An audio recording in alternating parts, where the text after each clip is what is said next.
was out on the field pretty much the whole entire first half. Got a lot of great games. I'm highlighting 2 SEC games.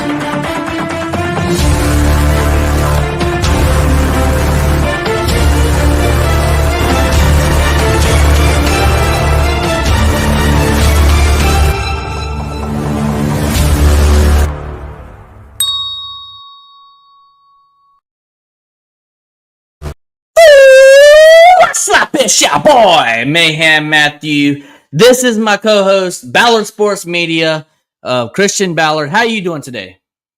And it feels like it's been forever since we've done a show together. Like, for real, it's good to be back. It's good to be on here with you guys. I've been posting videos, but outside of the marathon we just did a couple Saturdays ago, I haven't really found time to sit down and take time for a content like this. This is great. I'm doing amazing and fantastic, as our friend Pigskin Pete would say. For sure, I am also doing really good as well. Sorry, guys who are subscribed to my channel. I haven't been putting out content like I'm supposed to, but fear not. The content is coming your way, and it's coming right now today. Anyways. So with that being said, if you like the content, smash the thumbs up. And if you really like the content, hit the subscribe button. We're on our way. Well, it depends on what channel you're watching from. But Mayhem Matthew, we're on our way to 500 subscribers. Ballard Sports Media, if you're checking him out, he's on his way to 1,500. So with that being said, let's get into the live reaction to the college football playoff rankings. They came out yesterday night, and we're going to react to them right now. So yeah, let's go ahead and throw this up here. This is basically at least the bracket. We're not going to get into the whole top 25, but it is interesting. The first question I will ask you, Mayhem, is there any team on this bracket, or let me say this, any team that didn't crack the top 12 that you're like, where are they at? I'm going to be honest. No. No. I'm going to be honest with you. No. I think the College Football Playoff Committee got it right. I do. I do think they got it 100% correct. I don't think there's any team. I mean, yes, I would love to get on here and say, where's Army? But let's just face it. Boise State has played a tougher schedule. The only loss that Boise State has is to the number 1 team in Oregon. And Oregon had to come back to beat Boise State. Army just doesn't have the resume to put up a fight in the top 12. So I really, truly believe that they have got it right this time. As far as number 1 goes, Oregon, they're number 1. They're undefeated. Of course, you got to put Oregon at number 1. They've looked like the best team in college football throughout, college football this season. Coming in at number 2, you have Ohio State. Since Oregon is number 1 in the Big Ten right now, Ohio State would not have a first round bye. It will go to Oregon. So they would be playing, in this playoff bracket, they'll be playing the 12th seed, Boise State. Do I think that Ohio State is the second best team in the country? I don't know, but they do have a good win over Penn State. Coming in at number 3, Georgia has a really good win over Texas. Really, you can flip-flop them too. Honestly, you can. With Georgia's struggles with Florida this past week, I understand why they put them at number 3. Coming in at number 4, you got Miami. They're number 1 in the ACC, so they would, in this bracket, they would get the first round bye. Coming in at number 5, you got Texas. Because Georgia is number 1 in the SEC as of right now, Texas would have to play a first round playoff game against number 11 Alabama. We'll get to them in a second. Coming in number 6, you have Penn State, but due to the rankings of the brackets, they would be in the number 7 bracket, going up against number 10 Notre Dame. Number 8 Tennessee, they'd be going up against number 9 Indiana. I want to talk about. Let's stop right here and talk about Indiana real good. Yeah. I mean, they're undefeated, 9-0, and honestly, I'm gonna be completely honest. I've seen like little highlights here and there of Indiana. They look really, really good, and they have been blowing out the competition. I want to get your thoughts on Indiana. I like Indiana, and that leads me into something I wanted to bring up tonight. I'll get to in a second. Indiana's defense has been the key factor that's carried them. When you look at it, they have not given up more than really 3 possessions against offenses, except for really 2 games. Now, you could say that the level of competition compared to Penn State, Ohio State, or whoever else in the Big Ten, even though they all pretty much play the same schedule in terms of conference opponents, but like you're looking at Maryland. Well, Maryland is 1-4 in conference play. They're 4-4 overall. Michigan State looking okay, but they're 4-5 now. But when you really look into it, forget who they're playing. Look at how they're playing. They're playing really good, getting turnovers on defense. They're not turning the ball over too much offensively. I think that they're in a really good position to make the Big Ten championship potentially, which I will get to in a second. I love Curtis Rourke. If I say that last name correctly, over 2,000 yards throwing the ball. Justice Ellison is one of the best running backs in the Big Ten with 669 yards on the ground. He averages about 6 yards a carry. He's already got 9 rushing touchdowns, tied with Tyson Lawton, the backup running back. And then you look at their defense, just really, really good. Aiden Fisher leads in tackles at 84. Amari Farrell at 4 interceptions on the year. There's a lot of great talent for Indiana. And I want to know why they're not being talked about as much as these other Big Ten teams.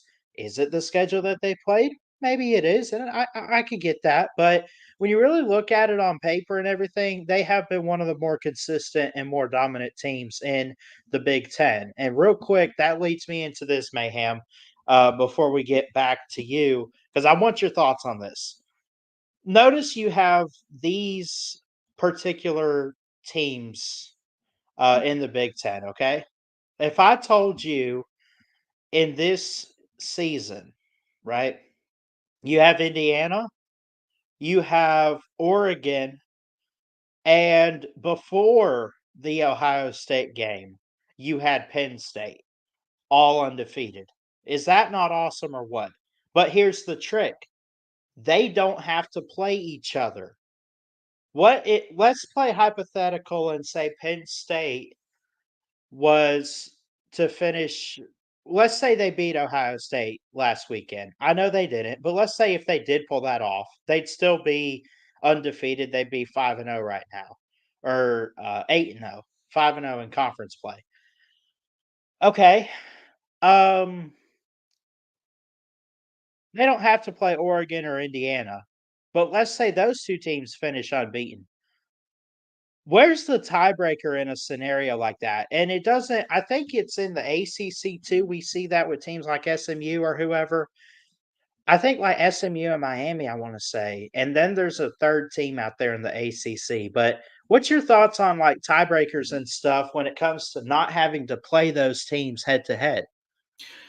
Yeah, so I'm assuming that they would go to, who, like, I know that, they would look at competition that you've played. So, if Oregon, let's just say Oregon played a team and Penn State played the same team, they would look at that game and they would look at Okay, did Oregon look more dominant against that team, or did Penn State look more dominant against that said team?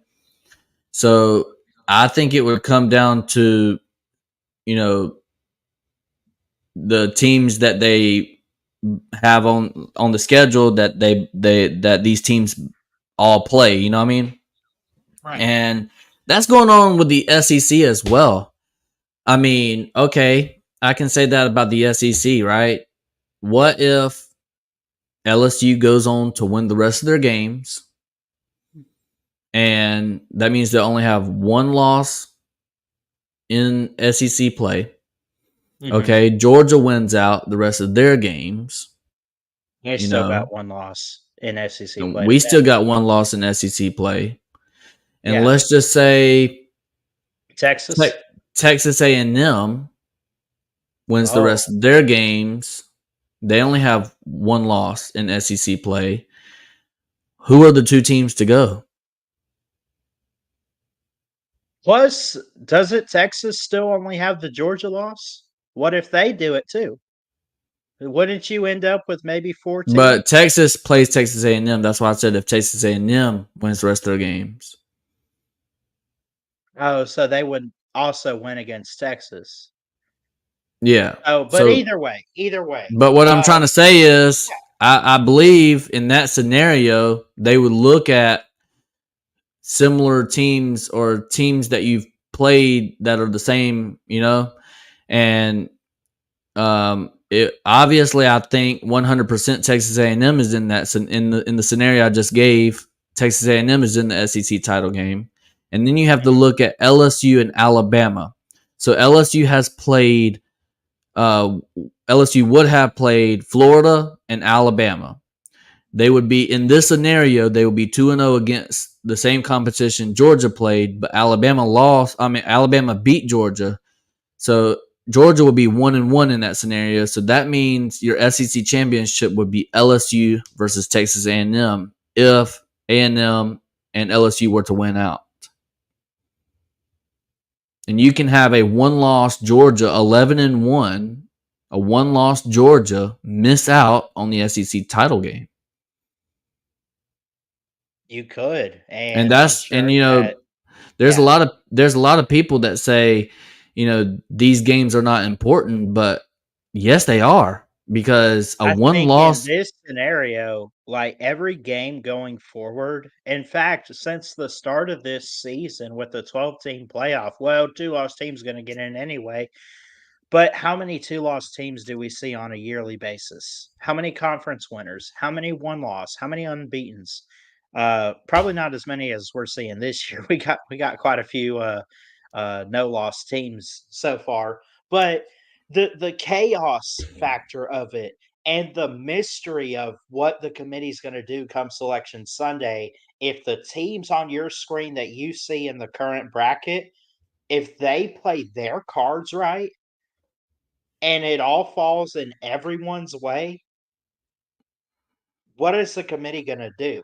And it's crazy to think about in a 12-team playoff, but the reality is you have the top 15 where everyone really has a case right now to be in and Yeah, in conference title games. yeah.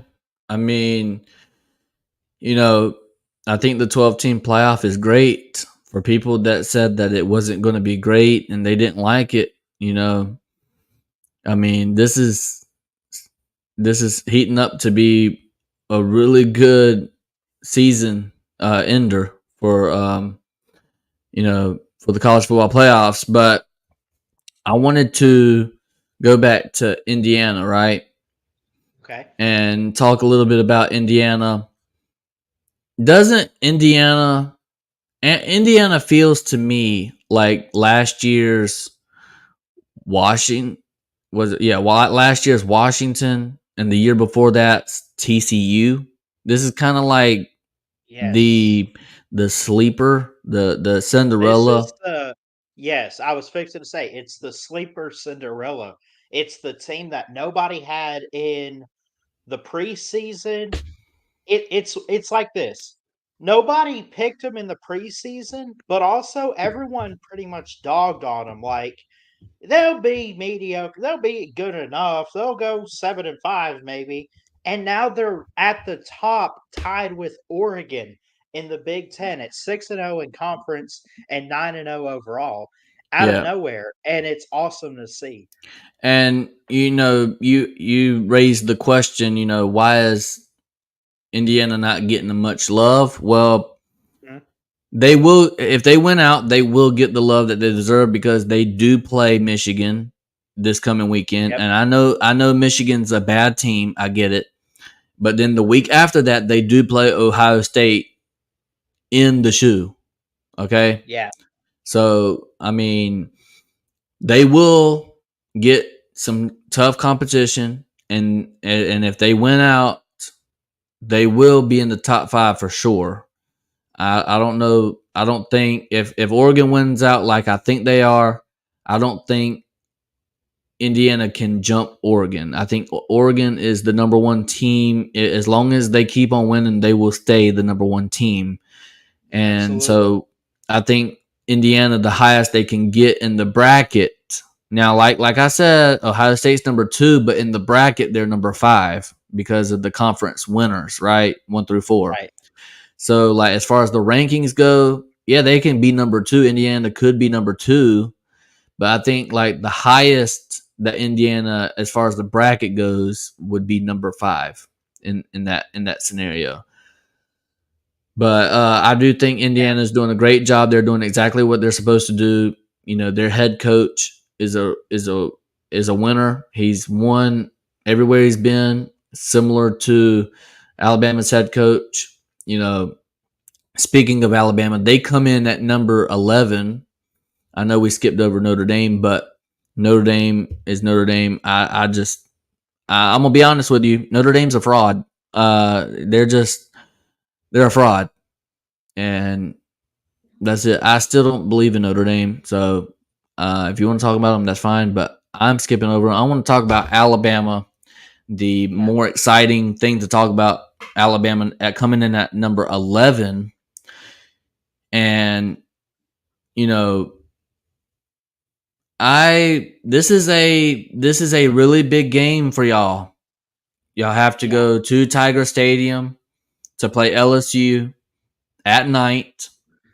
And I just want to remind you, Brian Kelly with the LSU Tigers is undefeated at nighttime.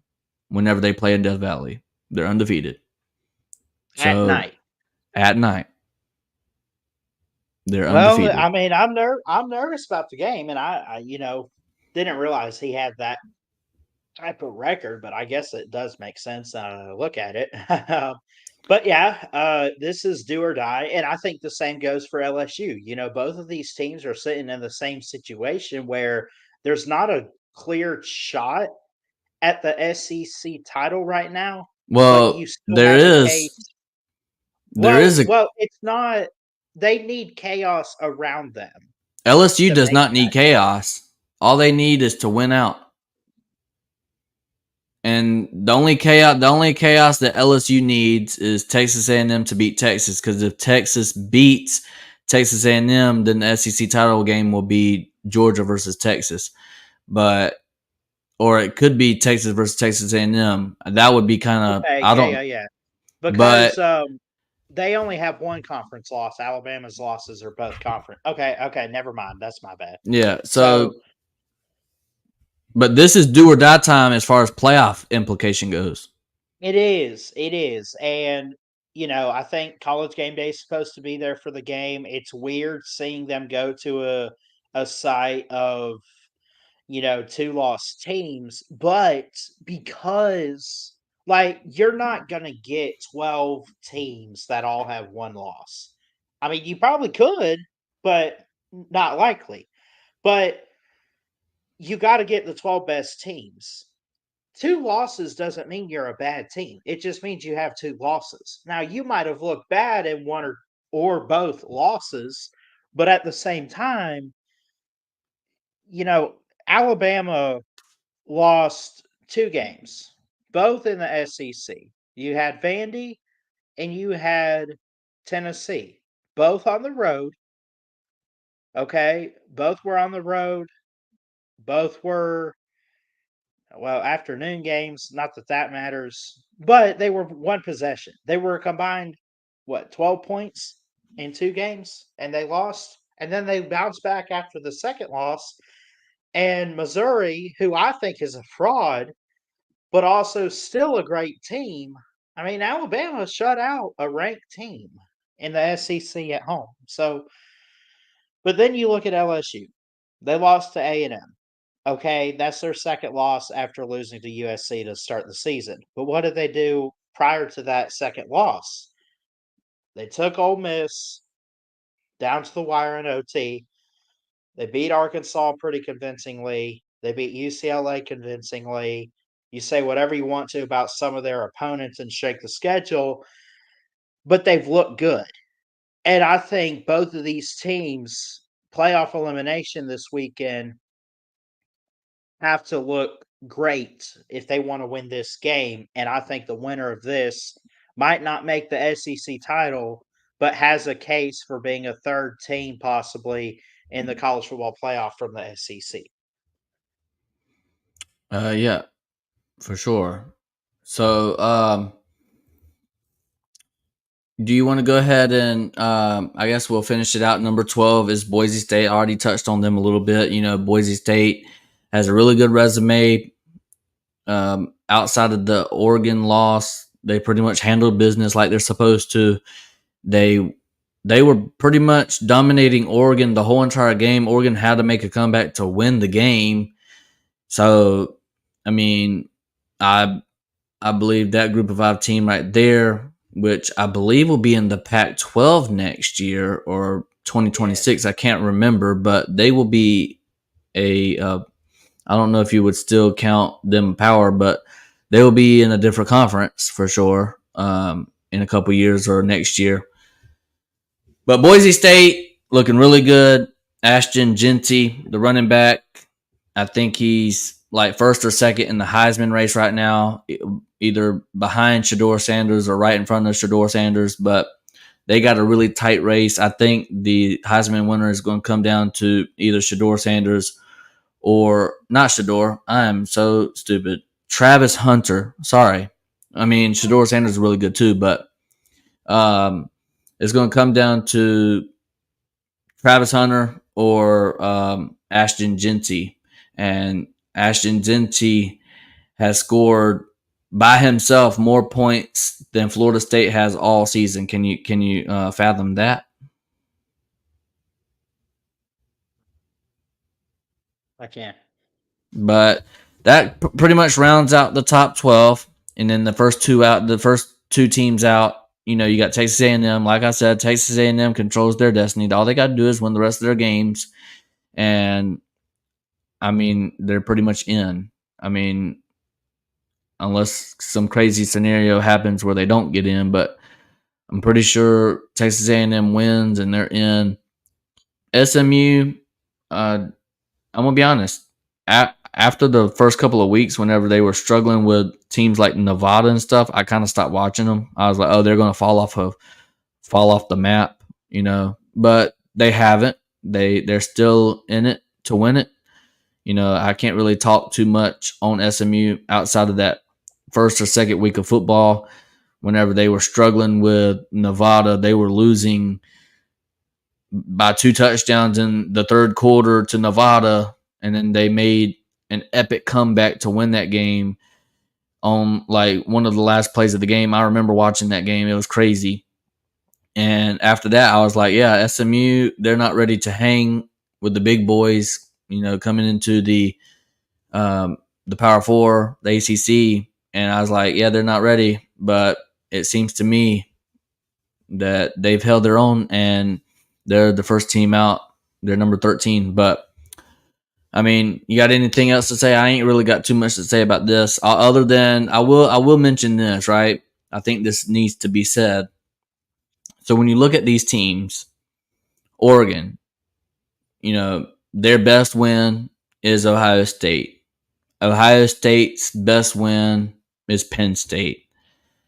Penn State's best win I mean, I don't even know Penn State's best win. So far, I would say maybe USC on the road. Yeah, USC on the road, but USC is like 4-5 or something like that. Ridiculous. Like, yeah, I mean that. And then unless you want to look at like Wisconsin, but they're also. And then Indiana's best win is that big win over Nebraska, 56-7. And so what I'm saying is, like, so far, the Big Ten, outside of Ohio State, Oregon, Penn State, and Indiana, outside of them 4 teams, the Big Ten is dog crap. Let's just call a spade a spade. All right. You got 18 teams in the Big Ten, and you only got 4 really good teams. Georgia's best win is Texas. Texas's best win is what?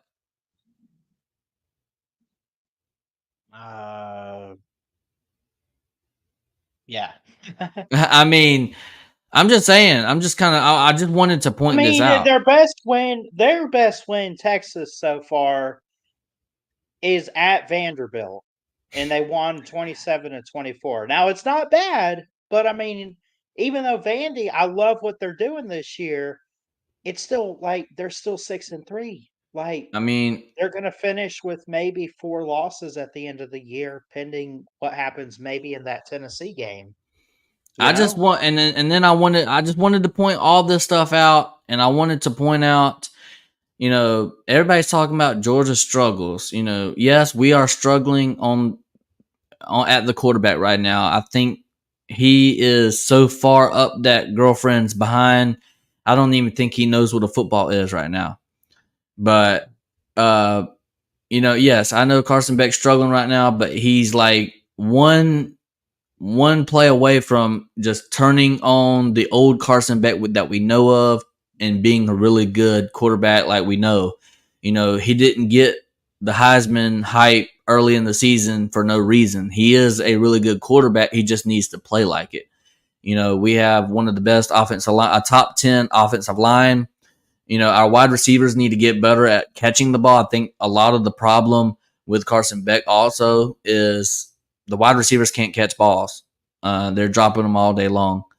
And, that's a big issue we need to get solved before we end up playing somebody that has a really good offense, because Georgia does have a really good defense like we've seen versus Texas. And we were able to win in a very defensive battle. And, but Georgia's still scoring over 30 points per game, even with a lackluster offense. But Miami, we talk about the Georgia struggles, right? Miami has struggled in pretty much every game ever since the Cal or the Virginia Tech, ever since the Virginia Tech game. They struggle with Virginia Tech until the very last play. They struggled with Cal until like the very last play. They struggled with they were losing by double digits to Duke at one point in the game. They were losing to Louisville at one point in the game. They were struggling really bad with Louisville. So Miami is just like one team away. I mean, I think Miami, you can pretty much call Miami possibly a fraud. I mean, I don't know if they looked really. I mean, yes, their offense is really good, but their defense is hot dookie. Alabama, they've struggled. They, the only time they really looked dominant was in the first half versus Georgia and versus a below. I mean, yeah, Missouri's probably going to go 10-2, but they've had the easiest schedule in the SEC, and that's probably their best win outside of Georgia in the first half, and then that Hail Mary that y'all had to the 17-year-old Ryan Williams. Anyways, Tennessee. Talk about Tennessee a little bit. Tennessee, who's their best win? I mean, they don't really have a Their best win is Bama, but a 2-loss now Bama. yeah. I mean, like I said, Alabama's been struggling versus South Florida. I don't care what the score was; they struggled all the way into the fourth quarter. They lost to Tennessee. Alabama. Lost to Vanderbilt. Tennessee has struggled with Florida. Georgia struggled with Florida too, but Tennessee lost to Arkansas, right? Unranked Arkansas, by the way. So I mean, I don't know if there's. I mean, Oregon has looked better and better each and every week because outside of their two struggles in the first couple of weeks with Idaho and Boise State, outside of them two games that they struggled, they've pretty much looked dominant. Indiana looks pretty much dominant. BYU has looked pretty much dominant. You know what I mean? I just wanted to note that out, just for the future because I think everybody is I don't think anybody's given any credit to the Georgia Bulldogs or that they don't have any hope in the Georgia Bulldogs. And I just wanted to clear the air that this season, everybody's had a game or two outside of BYU, Indiana, and even Oregon in the later half of the schedule. Everybody's had one of them games or a couple of them games where they've struggled. No doubt. Forgot exactly what I wanted to ask next, but I guess looking at this bracket, looking at the rankings and everything, just I mean, this is our current bracket. Which of these teams, if you had to pick one that's in the first round bracket right now, is the most likely to mess it up and not make the first round bye? In terms of is it BYU, Oregon, Miami, Georgia? Of those teams, you look at them, mayhem. I would say the most likely team that could mess it up right now. I'm gonna believe with everything in my heart that you probably would say Georgia could find a way to screw it up somehow. I I would say it's probably Miami. Is it not Miami?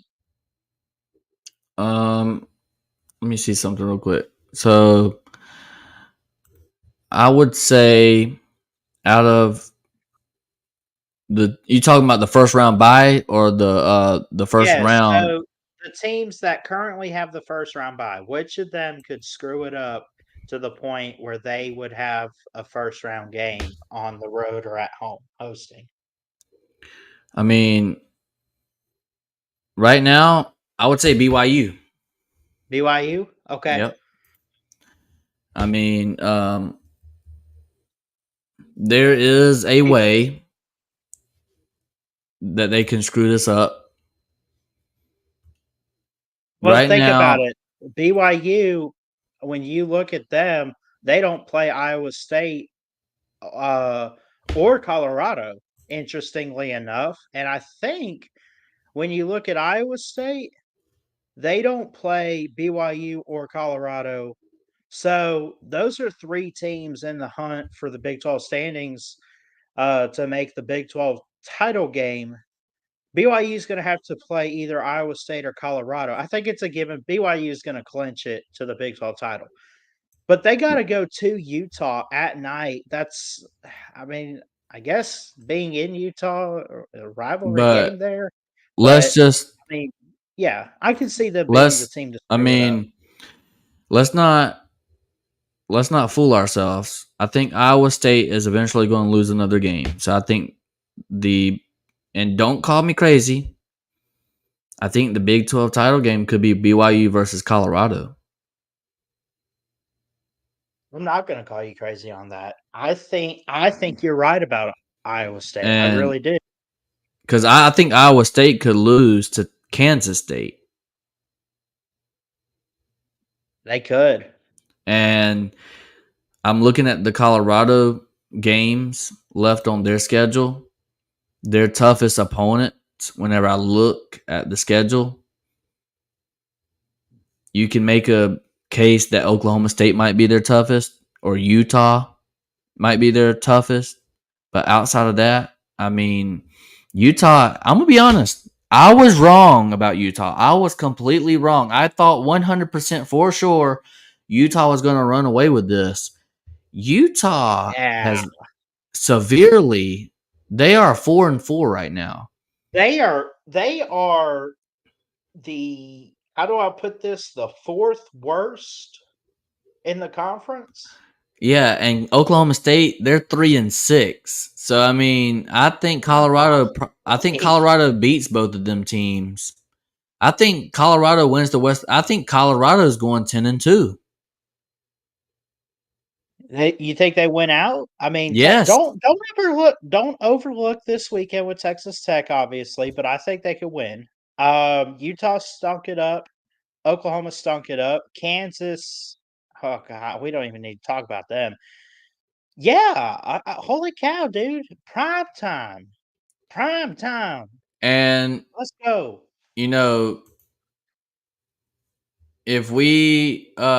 If we're talking about one that can really screw it up here, it would be BYU losing to Colorado in the Big 12 title game, because then that means Colorado would get a first round bye if they win the Big 12. Yep. Colorado in a playoff. That's a top 4 team with Deion Sanders. I mean, it's realistic, but it's kind of funny to think about, right? Yeah. I mean, I think the team, I mean, really Georgia could mess it up for themselves like I said, if LSU wins out and Texas A&M wins out.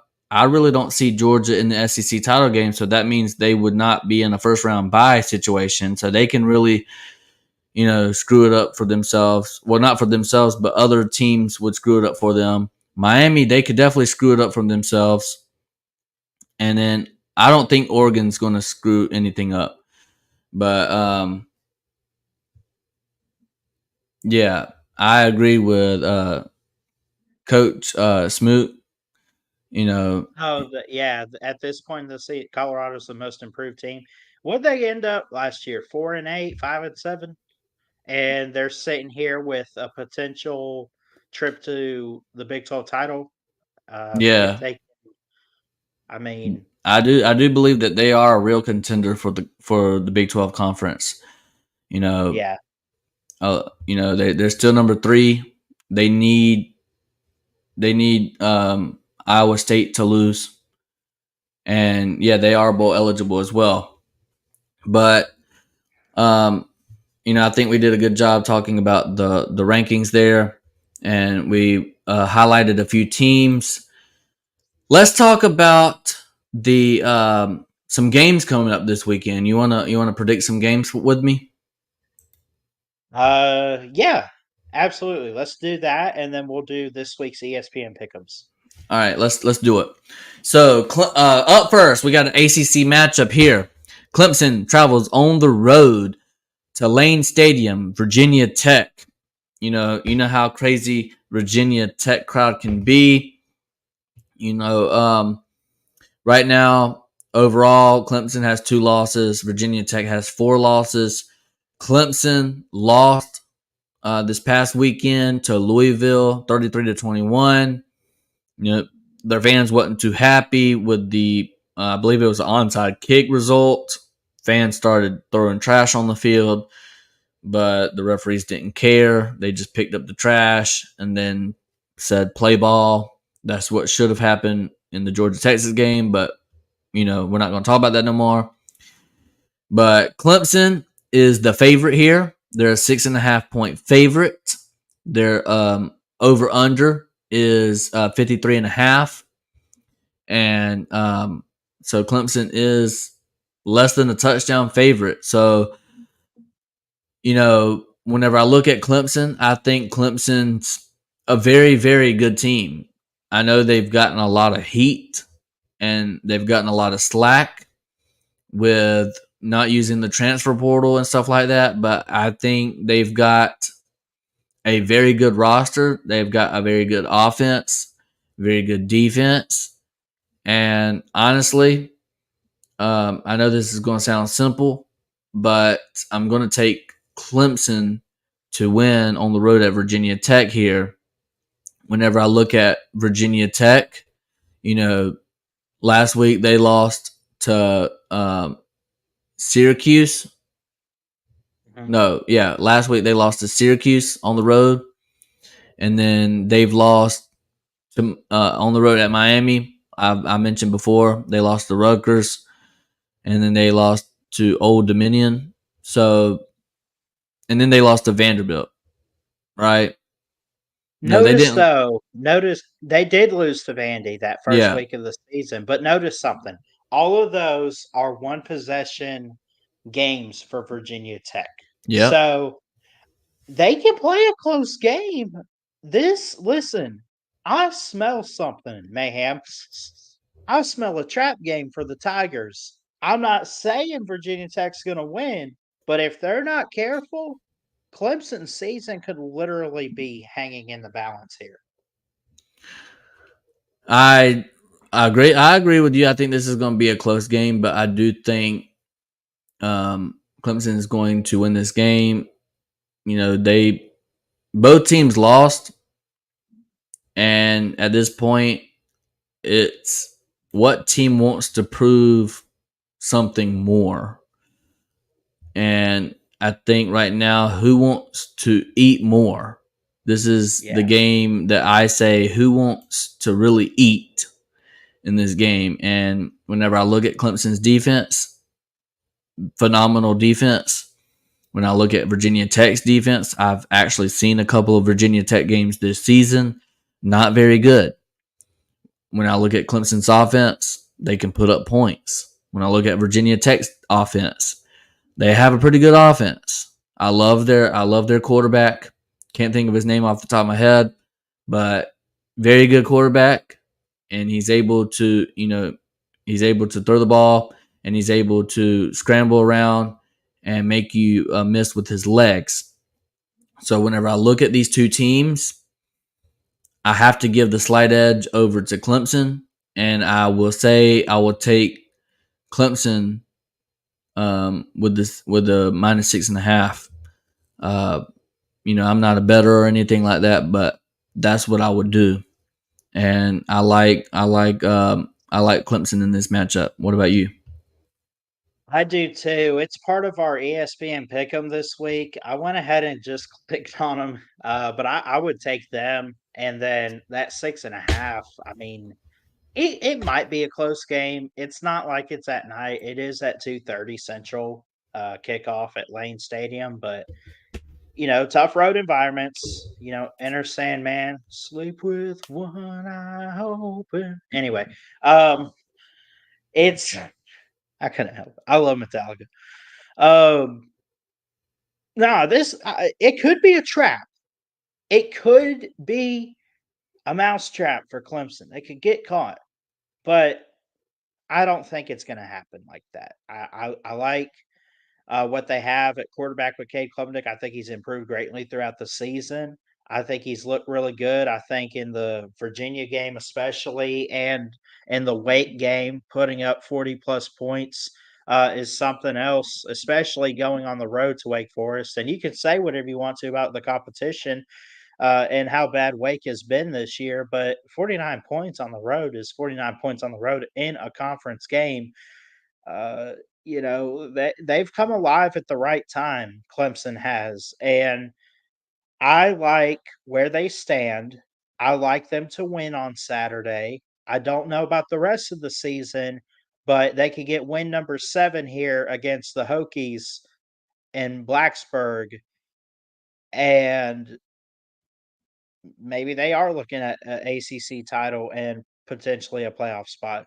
Don't forget, one of their losses is the first game of the season back to Georgia. So the Louisville loss doesn't look all the best, but at the same time, since that Georgia game outside of Louisville, Clemson has looked spotless. For sure. Let's move on to a Big Ten matchup. We already talked about this a little bit. Michigan has to travel on the road to Indiana in Bloomington, Indiana, Memorial Stadium. Indiana's undefeated. Michigan, after winning the national title, has really dropped off 5-4. Michigan, that's what happens whenever you can't cheat. Okay, you become doo-doo. All right. So you wonder why you're struggling. You wonder why you're not doing too well. Well, it's because you're not cheating anymore, and it's because you just aren't that good anymore. Okay. You don't have a passing game. Your offensive line's okay at best. Your running game can't hold you forever. You have a really good running game, but you can't win games by just running the ball all the time. And your defense is, good, but some of the offenses that you're going against are just better.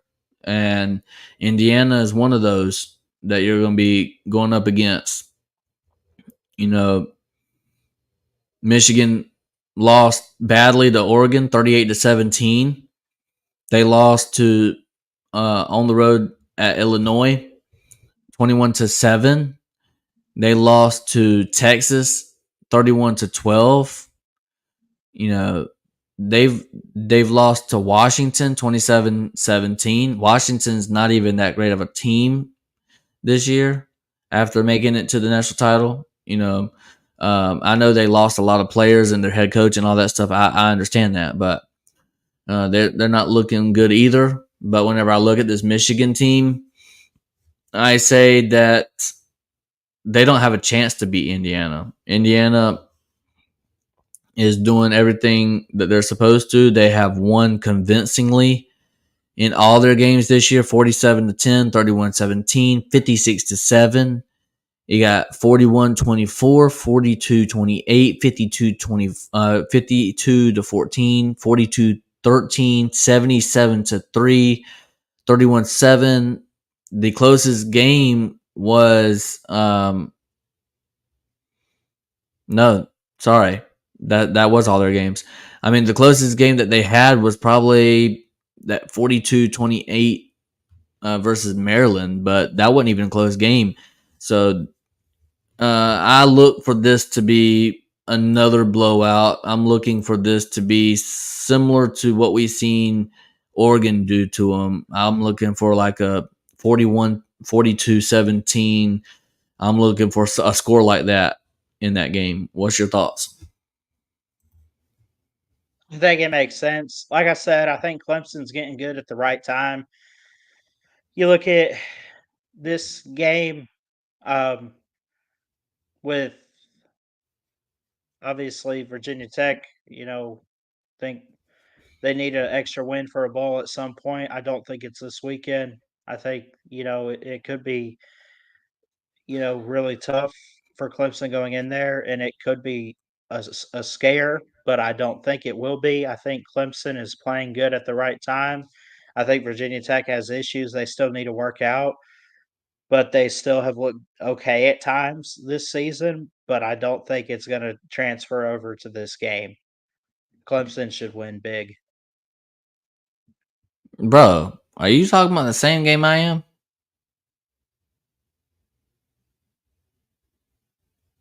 Which one did you go to? Hold on. Michigan, Indiana. Who's going to win the game? Oh, Indiana outright. I'm sorry. Yeah, you're good. You know what happened? I have the pick'ems pulled up and it's showing on my screen is what happened. Yeah, Michigan, Indiana. What's your thoughts? Oh, Indiana, big time. I mean, they're undefeated. Michigan that's one of the teams. I made a video this week. I said, look, they could solidify a bowl spot. They're coming off that Oregon loss. I think they beat Northwestern. That'll get them to a bowl game. But I think they're going to drop their next 2 road games at Indiana and at Ohio State. And I think they're going to lose. But, well, I don't know how close that Ohio State game is going to be, but I'm going to say Indiana could win pretty big over Michigan. I just don't believe in Michigan's offense. When they have lost their 4 games, they have scored 17 points or less in all of them. Going back even to the Texas game where they only scored 12. They only scored 7 on Illinois. They lost 38-17 to Oregon, so and they lost 27-17 at Washington. But at home, outside of Texas, they've been in pretty good. Well, no, because that Oregon game was at home. So, yeah, no, they're terrible. they're awful. All right, let's talk about South Carolina. Okay. Going on the road to Vanderbilt. South Carolina on the road to Vanderbilt. Got that? Yes. All right, so South Carolina is a 3.5-point favorite. Over under is 45.5 points. I'm gonna take the under. I still think, dude, I picked this game to predict, and I'm gonna be honest. I don't know who's gonna win this game. I really don't, because Vanderbilt can hold the ball. Their time of possession on offense is ridiculous. They can hold the ball for, I heard like a ridiculous stat that in like a first half of the game, Vanderbilt held the ball for like 18 minutes of the 30 minutes in the first half of a game. They held Alabama. Against Alabama, they had like 42.5, or maybe right at 42 or something, minutes of possession. That's insane, bro. I mean, I could get if you go a little bit over half the game, 60 minutes, you go 31, 32 minutes. But that is just ridiculous. They love to run the clock. They love to milk it away. They love to they love to kill that clock if they're up, and they can get up really fast, and then once they get going, you're not keeping Diego Pavia or whatever his name is off the field. You're just not. You're not keeping him on the sidelines. Yeah, I'm gonna be honest with you. South Carolina just came off a huge win versus Texas A&M. Yeah, and they might still be cruising on that, that high from that big win that they just had. They might be like, okay, Vanderbilt, we're going to beat you with ease. It's an easy win. Bada boom, bada bang. We're going to take care of you, get bowl eligible. But Vanderbilt, they're staying the course. They got a home game. Whenever I look at their home games that Vanderbilt's had, they beat Virginia Tech. They beat some Alcorn. I don't know.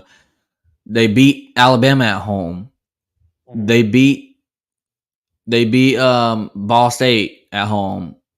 The only home game that they did not win this year, the only game at home that they did not win was Texas, and Texas barely won 27-24.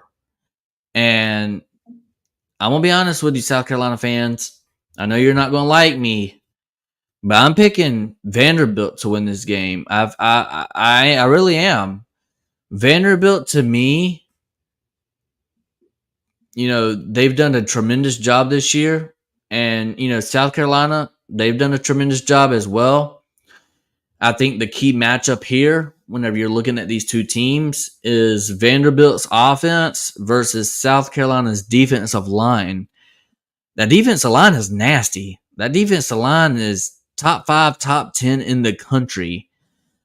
That defensive line is really freaking amazing. So, Yeah. The key here, because Vanderbilt loves to run the football, and the key to success here is, can Vanderbilt run the ball? And whenever Vanderbilt's running as many times as they do per game, and they also do like sideline to sideline runs and stuff like that. They do like a version of like the triple option, right? And it really frustrates some defenses, and they're really good at it. But also South Carolina's defense line is really good at what they do as well. But, I want to give the home team the victory here. I think this is going to be a very close game. I don't really see South Carolina winning the game, honestly. I don't. They're coming off of a huge win versus Texas A&M, and I think they're going to lose this game, because this is, I see this kind of like, remember whenever A&M won really big over LSU, and then the very next week lose to South Carolina? Yeah. I can see this happening to South Carolina. South Carolina has a really big win over Texas A&M. Next week, lose to Vanderbilt. So give me Vanderbilt to win this game. And Diego Pavia once again shines. What's your thoughts? Who's going to win? I wanted to pick South Carolina at first, but I can't find a reason to. Exactly. I mean, you just can't. Not that they're a bad team. They're not a bad team. Vandy's just really good this year. You caught Vandy at the right time. Let me put it this way. You caught Vandy as a sleeper. You did.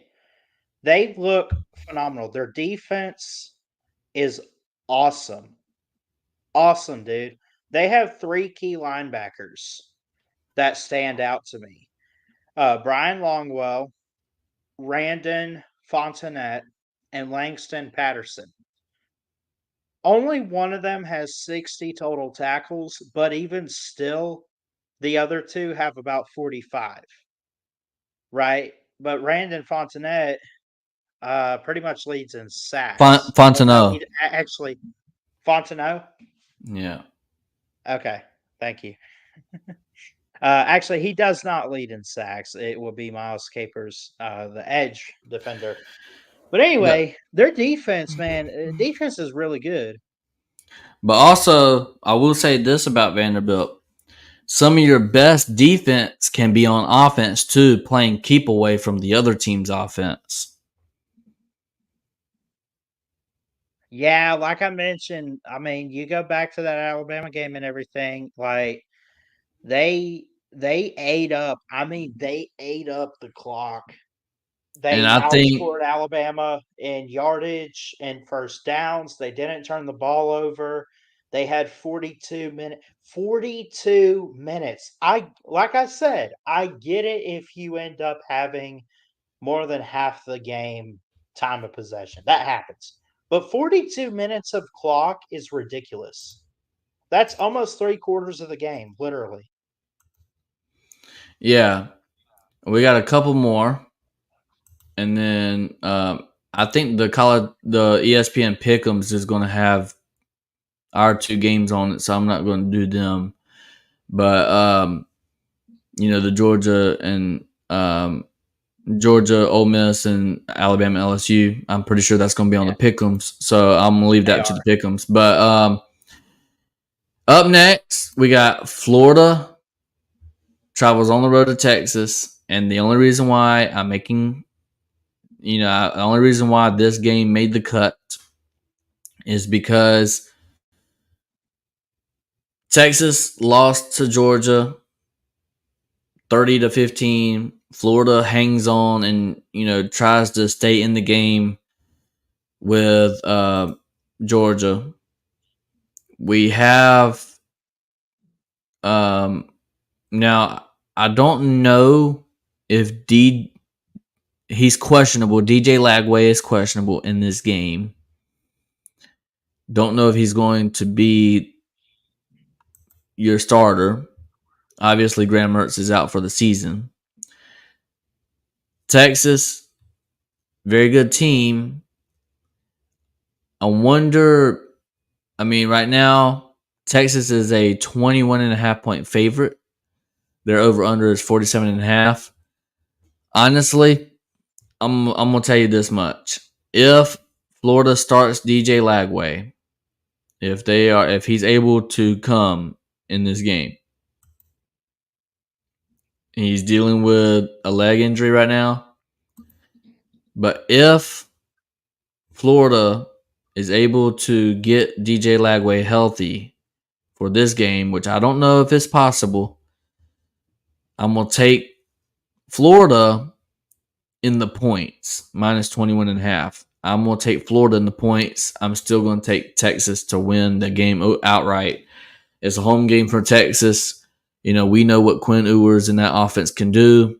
We know Texas has an elite defense as well. Texas has a complete team. And, they got Isaiah Bond, wide receiver. They've got a plethora of them, right? Texas, phenomenal team. Florida is one of them really tough teams that, although they have a plethora of injuries, they just seem to keep wanting to fight for their coach. They know that their head coach's job is on the line. They just want to keep on fighting for him.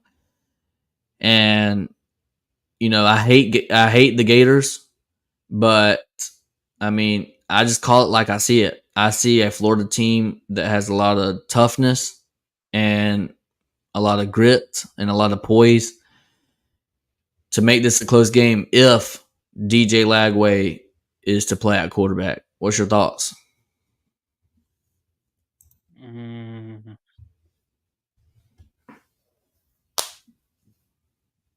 Florida is down bad. They are. This is at Texas. Do you really want my thoughts on this game? Yeah. Okay. 21.5 points. Florida, the record shows 4-4 for Florida, 2-3 in the conference, right? They're coming off a Georgia loss, but they beat teams like Kentucky. They beat Gus Malzahn and UCF. They have looked good at times. And even in their losses, they've looked pretty good outside of Miami. They even looked okay at times against Georgia. They took it to overtime with Tennessee. I remember watching that game, staying up for it. Really, really good game. But it's crazy.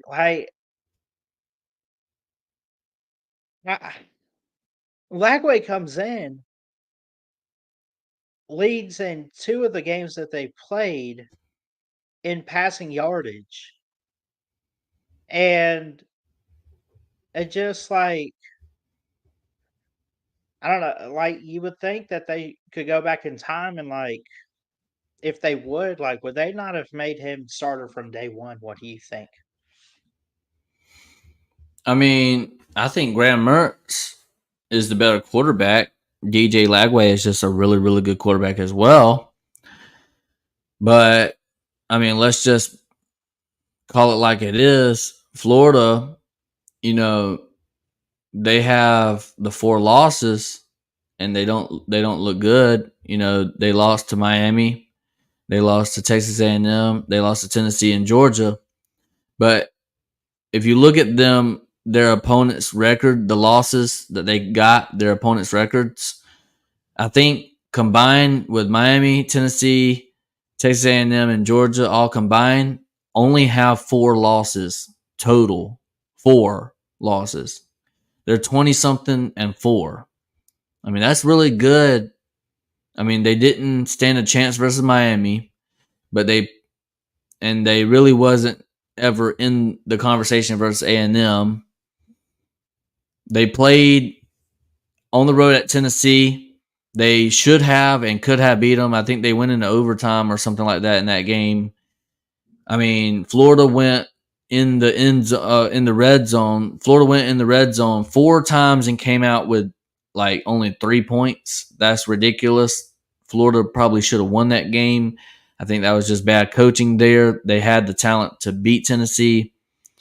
They squashed Kentucky, and then they literally was beating Georgia at one point in the game, and DJ Lagway goes down. Georgia, wins the game 34-20. They won by 14 points. And I think, like I said before, I'm going to say it again. Yeah, they're 4-4 right now. Florida is. But I think they are down bad. And I hate the Florida Gators, but I think they're being tough. They're wanting to fight for their coach. We trash talk all the time. Billy Napier is garbage, and he don't know what he's doing and all that stuff. But this Florida team wants to keep on playing for him. I mean, I know just a couple of years ago, we had Florida head coach Dan Mullen that literally once he lost a couple of games, his whole entire team quit on him. Literally quit playing, and they got blown out by teams that they should have never even got blown out by. This is not the same Florida team. Billy Napier is trying to win these games. The Florida Gators football team is wanting to win for Billy Napier, and they're not going to win this game. If DJ Lagway plays, I think it's going to be a very close game. If he doesn't play, then Texas is going to win pretty convincingly. Give me Texas to win, but Florida is going to be very tough. They're not going to go down without a fight.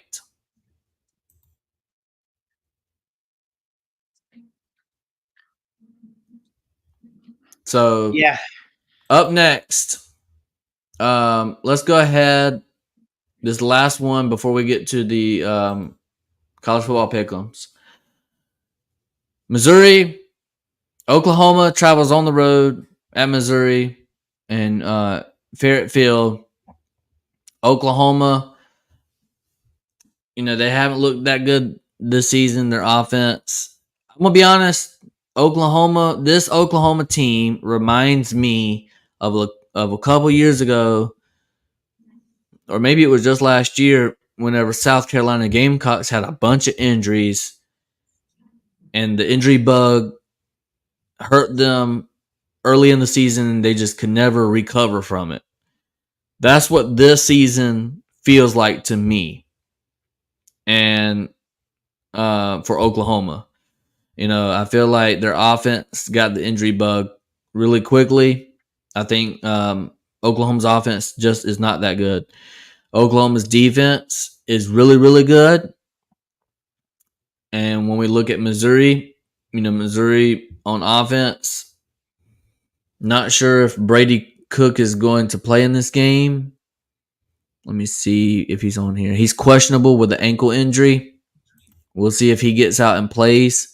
Right now, Oklahoma is a 3-point favorite in this game, 41.5 points over under. I think this is going to be a defensive game. Missouri's defense hasn't looked they look pretty good. They lost let me see. Missouri, they lost 34-0. That's not good if you're Missouri's defense, but they beat Auburn 21-17, beat Massachusetts. They lost 41-10 against Texas A&M. That's not good on defense. They beat Vanderbilt in overtime 30-27. Boston College, they beat 27-21. And then they beat a couple of nobodies, held them to 0 points. But I think Missouri has a average defense, a little bit above average, I would say, defense. Oklahoma's not going to be able to score points on Missouri. I will be surprised if Oklahoma scores more than 21 points in this game. I would also be surprised if Missouri scores more than 21 points in this game. I'm going to be honest. I think it might be like a 21-17. Whoever gets to 21 points first is going to win this game. And whenever I look at both of these teams, the more competent offense, in my opinion, is Missouri. So go ahead and give me Missouri to win this game. I'd say like 21-17 or something of that sort. What's your thoughts? Yeah, no. I think. I mean, I like Missouri. I do like them this year. They're 6-2. They play Oklahoma at home, and it's at night. Kind of at night. I mean, 6:45 Central, but whatever. The fact that they favor Oklahoma by a field goal, the fact that Oklahoma's even a thought of being favored in this game is ridiculous to me. Missouri has a 59% chance to win this game. They're the underdog. Why? Because Bama shut them out in Tuscaloosa? I mean, who cares? They are one of the teams that beat Vanderbilt in double overtime. I mean, and we know what Vandy's doing this year. I mean, holy cow. Yep. I mean, So who do you got? Missouri's look good. I'm taking Missouri outright in this game. All right. So you want to go ahead and do the college football pick'em to end the show? Yeah, I went ahead and locked mine in, but I'll pull it back up just so we can both look at it, if that's fine. That's fine. I'll make some rapid fire predictions. Yep. Let's see. College pick'em. Here it is. Okay.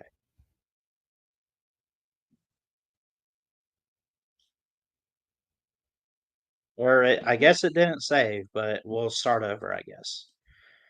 So the college pick'em, we'll start with the Navy USF game. I like Navy here in this game. What do you think about this? Navy lost the last two games. I think it's time for a rebound in this game. I'm picking Navy. I like it. No other thoughts. I mean, not a big believer in South Florida. I know that Alabama struggled with them in that week 2 game, but then that fourth quarter they really turned it on. And I think since that game, like that fourth quarter, USF just hasn't looked like the team that we thought they would coming into the season, but they've still looked successful at times, but I would take Navy in this scenario. Up next, Syracuse and Boston College. Syracuse is 6-2. Boston College 4-4, losing 3 straight games. They're due for a win at some point. They are at home. They're favored. The matchup predictor likes them. I like Castellanos, but I like Kyle McCord a little bit more. But Boston College, believe it or not, I mean, they got a solid defense. I would say it's solid. It's not great, but I think it's good enough. It is at home. It is an 11 a.m. kick, Central Time, of course. But I think this could be a trap for the fruit. This could be a trap for Q's right here. But I'm gonna pick Syracuse. Yeah. So Boston College. I've only seen a couple of games played by them, and it was early in the season. I know Boston College has a somewhat good defense. Syracuse, they have an average defense, average offense, and I know their losses are not too good, but Syracuse, to me, I know they Kyle McCord has thrown some interceptions this year, but I like Syracuse to win the game. All right. Up next, Do you want to go ahead and pick this one, or you want to come back to it? I Georgia. want to come back to that one. All right, let's come back to this, and we'll do Alabama LSU last. How about that? That's fine. Okay, Army in North Texas. I'm picking Army until they prove me otherwise. I'm taking Army. Yeah, No picking explanation. Army.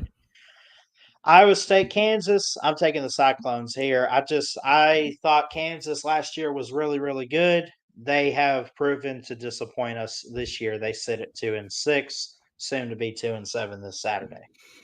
Is it basketball season yet? Can't get here soon enough. Okay, Iowa State then. We talked a little bit about this game here. What are you settled on as far as Clemson. who actually wins this game? Clemson, me too.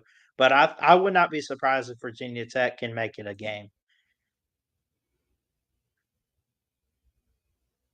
Colorado and Texas Tech, I'm going to say this is a game I don't want to mess with, but I want to make all my picks. 3.5-point spread for Colorado, 63.5% chance to win. They lose, their season is practically done. What else are they playing for? I'm going with the Colorado Buffs here. Yeah, I don't even have to think about it. But I will say Texas Tech has looked pretty good this year. They really have. I mean, they did beat Iowa State last week, coming off an upset on the road after 2 straight losses. They're 4-2 in conference play. They've beaten teams like Arizona. Which is not that good this year. I would be careful. Yeah, but I would still be careful if I'm Colorado. But I would. Oh yeah, I think that could be definitely a close game and a trap game for the Colorado Buffs. Yeah, but I still think they're going to find a way to win. I mean, winners win and losers lose. So, and Deion has been proven to be a winner this year. I'm going to take Colorado. Okay, South Carolina, Vandy, make this one Vandy quickly here. Yeah, no doubt. South Carolina going to a bowl, but they'll have to beat Wofford, I think. Wofford. We'll come back to this. BYU and Utah. I'm taking BYU outright. They are they're like a super dog here for me. They're like that. Like if any team in the playoffs could play Cinderella and dress it up all fancy for the national title, BYU, don't sleep on them. How far they could go this year. Yeah, Utah has really, really just. I mean, they let me down big. Bro, I was on this. Bro, I was on this Touchdowns Live show talking about. I mean, I have a video. And everyone. Like I remember me saying that Utah is 100%. You can lock them in for the playoffs. Right. Boy, was I wrong. You've been wrong about a lot of things. You've never been more wrong about anything in your life. They're sitting here at 4-4, fixing to take their 5th loss. Yeah, 500. Go ahead and give me BYU. But I mean, I wish at least Utah would upset BYU so I can get some type of credit, right? Right. But go ahead and give me BYU to win the game. All right. 2 games left. Let's go ahead. We'll come back to Alabama LSU, but I think it's obvious we're taking Georgia here. We're both taking Georgia, but does Ole Miss make this a close one? So it's at Ole Miss. Yeah, Georgia travels on the road at Ole Miss. Georgia is a 2.5-point favorite, over under 54.5 points. And Georgia's offense Georgia's offense has played well outside of, I think Carson Beck has, struggled a little bit in recent games, and their wide receivers, like I said, Georgia's wide receivers need to be in sync with Carson Beck and catch the ball. And Georgia really hasn't ran well much this season, but their offensive line is like top 10. as far as Georgia's defense is elite. They're going to be able to stop Ole Miss. I'm not even worried about that. On the other side, Ole Miss, they have explosive offense, and whenever Ole Miss is one of the most explosive offenses in the country, while Georgia's defense stops the explosive. Georgia's defense um, stops explosive plays, and this is going to be. And then Ole Miss defense, I think they're average at best. I think this is a race to whoever gets the 30 points first. If Georgia gets the 30 points, I think Georgia wins the game. If Ole Miss gets the 30 points, I think Ole Miss wins this game. Do I see Ole Miss getting to 30 points? That's the question. I do not think Ole Miss gets to 30 points because Georgia's defense is just too good for that. I don't see them getting in a shootout with Ole Miss. So give me Georgia to win. I'll go ahead. I'll go ahead and make me a prediction here. I'll say Georgia wins 34-20, 34-24. I think they win by 10 points. I could see that. I made a small video about this game today. I don't remember what I put as a prediction though, but I did take Georgia and I said if and that was before I looked at this, but I think I had said something about, outside of Texas, like this is going to be one of the tougher offenses that they'll have to face this year with outside of Texas and Bama, but I'm looking at something for Ole Miss. There's 7 in turnover ratio, which for those that don't know, the turnover ratio refers to the number of turnovers a team has per game. They're at 7. 7. And yet they're still in the hunt for the playoffs. They do turn over quite a bit. Yeah, I think Georgia's. They have had 11 fumbles and have lost 5 of them. We do bold takes here on the Touchdowns Live show. I'll make a bold take for you. I think Carson Beck and the wide receivers finally get in sync, and I think you start to look at this Georgia offense and say, there's that Georgia offense that we know about.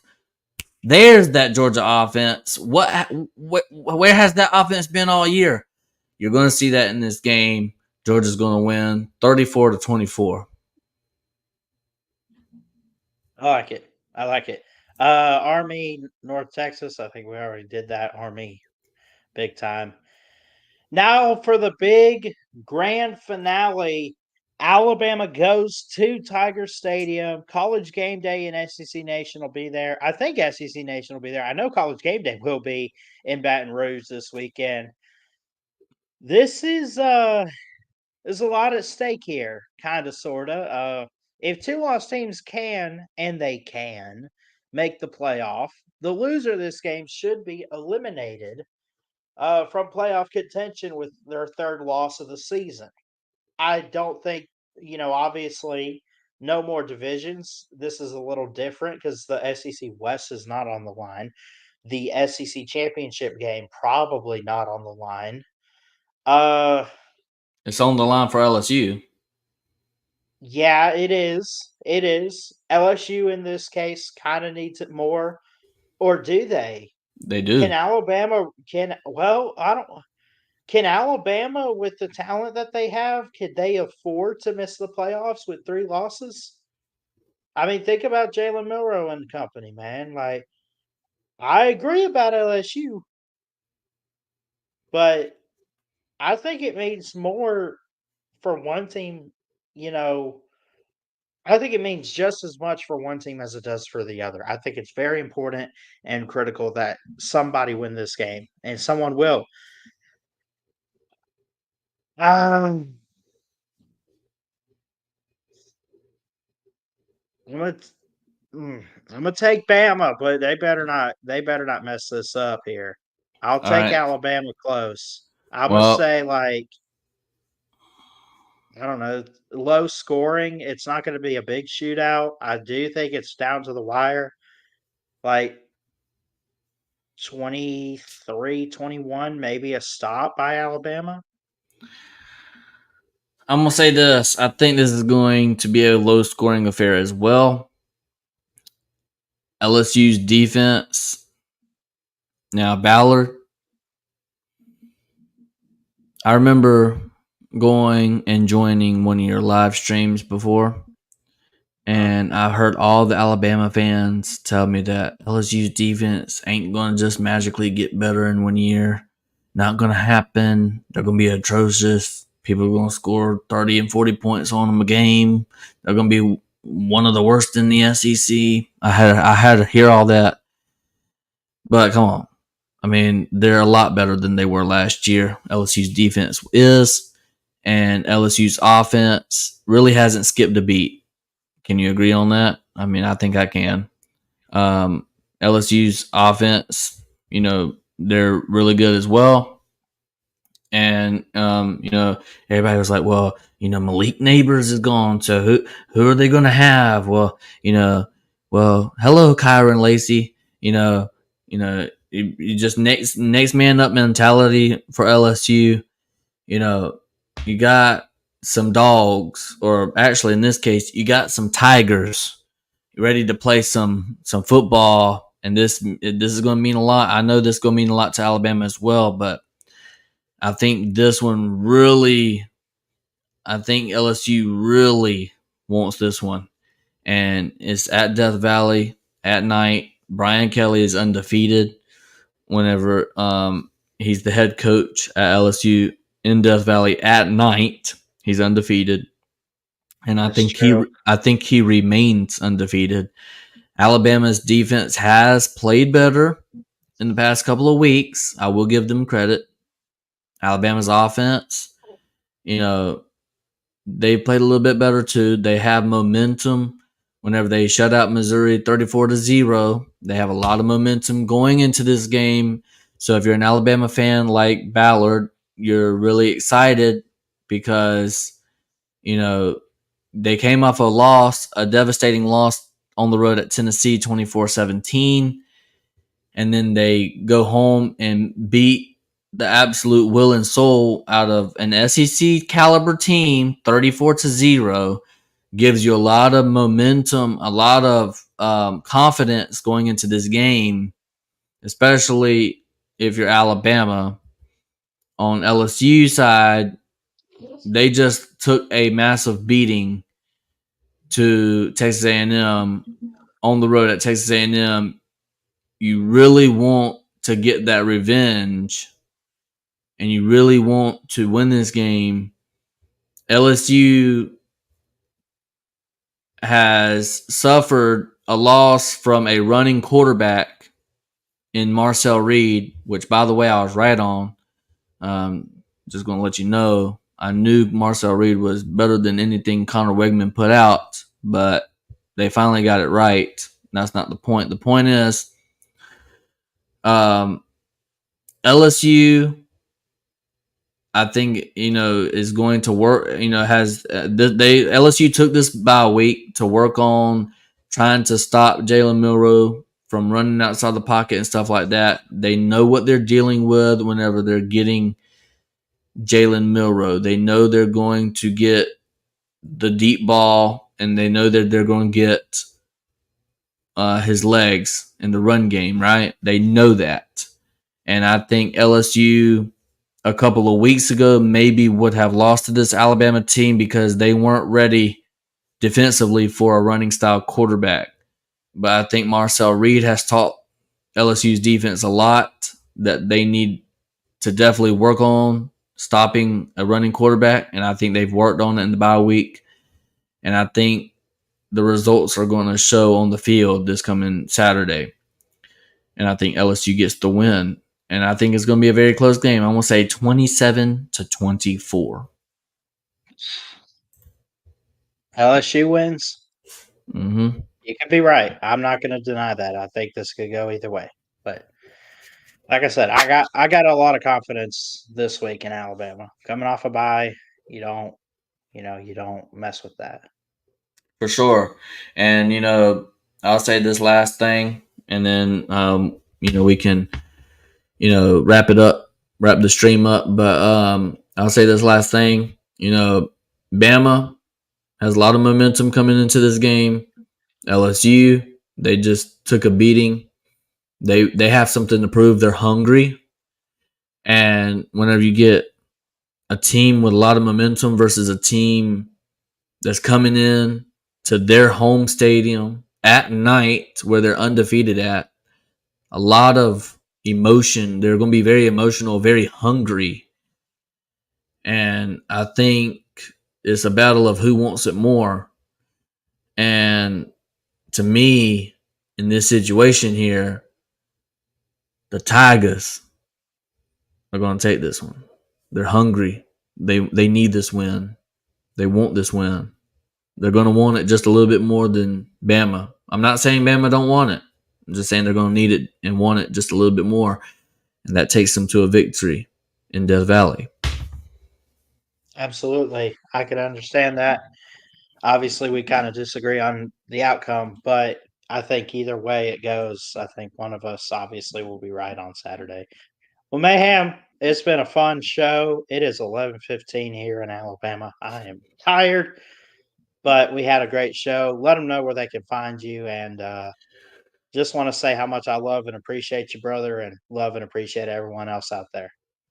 For sure. You can find me on YouTube, Mayhem Matthew. You can find me on X, Mayhem Matthew. And that's pretty much everywhere I'm on. Right. You can find me on Instagram. I don't really post that often on there. Mayhem Matthew YT, YouTube. I don't really post that often there, but you can find me there too. But outside that is pretty much YouTube, Mayhem Matthew. And we stream on both of these channels, Ballard Sports Media and Mayhem Matthew at the same exact time. So wherever you like your content, you can find it. Hit the like button and subscribe button if y'all are liking the content. And if y'all are really liking the content, hit the subscribe button. We are on our way to do some amazing things with both of our channels. So my last words for this live stream is go Dogs and beat Ole Miss. Love all you guys. Jesus loves you. God bless, and roll tide. We'll see you soon here at Ballard Sports Media and Mayhem Matthew.